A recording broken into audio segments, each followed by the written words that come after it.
The mountain road stretched out in the white sunlight, the pine forest stood silent as if listening to the wind whispering through the rocky slopes. Elias drove slowly, his mind at ease as he returned to the wilderness he had always called home. He is a member of the wildlife rescue team, with many years of experience handling emergency situations in the forest. The peaceful scene made Elias think today would be a light day, with only the usual inspection work. But fate often appears unexpectedly, changing both the breath of the mountains and the heartbeat of people. From a distance, Elias suddenly saw a large figure lying on the gravel roadside winding around the mountain range. He stopped the car at a safe distance, stood still and observed to determine the situation before approaching. The animal was a full-grown leopard, beautiful with its golden fur and black spots, but covered in dirt and tiredness. Elias realized it was alive when he saw its chest rise and fall slightly, albeit slowly and worryingly weak. On its front leg, a rough iron trap was tightening, hindering all movement and causing severe pain. Drag marks on the ground showed that it had tried to move far away from the trap site, but exhausted itself halfway.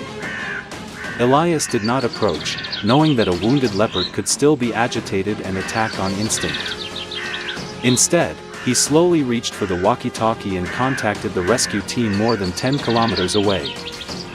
His voice was low but urgent, asking for 2 teammates with expertise in anesthesia and transporting large animals.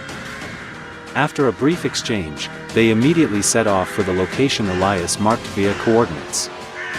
Elias stood still, watching the leopard as if guarding a fragile life that could not be lost another second. The sky was calm, but there was something heavy in the air like the knock of fate. 30 minutes later, 2 of Elias' teammates appeared in a green rescue vehicle. It was Mara, the animal anesthetist, and Jonas, who was in charge of handling traps and safe transport. They approached slowly, keeping a suitable distance so as not to suddenly stress the leopard. Mara raised the tranquilizer gun with precise technique, eyes focused on the animal's every breath. With just one light shot, the anesthetic needle was safely embedded in the leopard's shoulder muscle. The leopard twitched slightly, eyes widening in a final moment of alertness, then slowly slipped into a temporary stupor. When it was completely still, Jonas and Elias stepped forward to check the condition of the trap that was tightening around its leg. They tried to move the leopard gently so as not to put further pressure or twist the muscle tissue. The tension eased, but they knew the most important work still lay ahead. A life just kept between the line of pain and hope. Jonas pulled out a set of specialized metal cutting tools, the kind designed to remove traps without causing further damage to soft tissue. He placed his hand on the trap joint, testing the pressure points to determine the optimal cutting position. Elias held the leopard's leg gently in place, avoiding shaking the tissue around the constriction. Mara monitored the leopard's breathing and nervous responses to ensure the anesthetic was working properly. The blade hit the metal, creating a sharp sound that echoed in the quiet space of the mountainside. Jonas turned with all his might, inch by inch, his face beading with sweat despite the cool mountain air. Finally, the trap sprang open, unleashing a sense of liberation for both man and beast. The skin around the leg was bruised and slightly bleeding, but not to the point of deep muscle damage. Mara quickly disinfected with medical solution, cleaned the injured area and applied a temporary bandage to stop the bleeding. Elias opened the thick cloth placed under the leopard's belly to assist in lifting it onto the soft stretcher.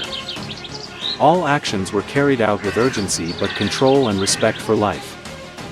Together they lifted the leopard onto the stretcher, coordinating their movements as if they had practiced hundreds of times. The leopard was moved into the back of a specialized vehicle, which had a securing system and a light ventilation fan. The car door closed, marking the end of the most dangerous part and the beginning of the longer care journey ahead. Elias sat in the back seat next to the leopard, his hand placed near its body in a wordless reassurance. Upon arrival at the rescue center's medical station, the veterinary team immediately prepared a specialized treatment room. They checked the leopard's pulse, heart rate, and nervous system response to ensure it was not going into shock from the anesthesia. The leg wound is cleaned, disinfected thoroughly, an anti-inflammatory medication is applied to limit deep tissue damage. Elias and his 2 teammates stood outside the glass room, their eyes glued to every step of the treatment inside. After first aid was completed, the leopard was placed in a warm and quiet recovery cage to rest. In the first hours, the leopard only breathed lightly, its body motionless, as if it was falling into a deep, tired sleep. Elias came every day, not trying to touch or attract attention, just sitting nearby like a trusting presence. A few days later, the leopard opened its eyes and looked at him longer, its gaze no longer panicked but clearly softened. Doctors adjusted his medication and diet to help his body regain strength little by little. The leopard began to stand up in a short while. The first steps were shaky but full of encouraging effort. Elias sensed in its eyes not only survival, but also a desire to return to the mountains and forests. As the days passed, the vitality in it became evident like a sprout reviving after a harsh winter. The hope in people's hearts became clearer and clearer like the morning sunlight through the pine forest. The leopard began to move around in a larger enclosure, controlling its own body weight and restoring its leg muscles. New hair grows over the damaged area, leaving behind a proud tale of survival. Its eyes returned to their bright and sharp state, carrying the look of a predator free in the deep mountains and forests. Elias stood watching, knowing that the day of separation was approaching, but feeling light in his heart because it was right. The veterinary board confirmed it was fit to be returned to the wild. The entire rescue team prepared for the release, everyone carrying with them a respect for wildlife. Elias prepared himself mentally, understanding that loving a wild creature meant knowing when to let go. The leopard is now a symbol of strength and freedom, no longer held back by pain on the gravel mountain road. On the trail leading into the deep forest, the cage was opened under the clear sky and gentle wind. The leopard stepped down to the ground, standing still for a moment as if listening to the familiar call from the jungle. It turned to look at Elias, its eyes deep as a thank you that didn't need to be spoken. Elias just smiled, took a step back, giving it the entire sky and freedom. "Go, this is where you belong," he whispered, his voice fading into the mountain wind. The leopard rushed into the forest, its running style strong and graceful, as if no pain could ever hold it back. The sound of rustling pine needles mixed with the feeling of peace in Elias' heart, knowing that his actions had returned what needed to be returned.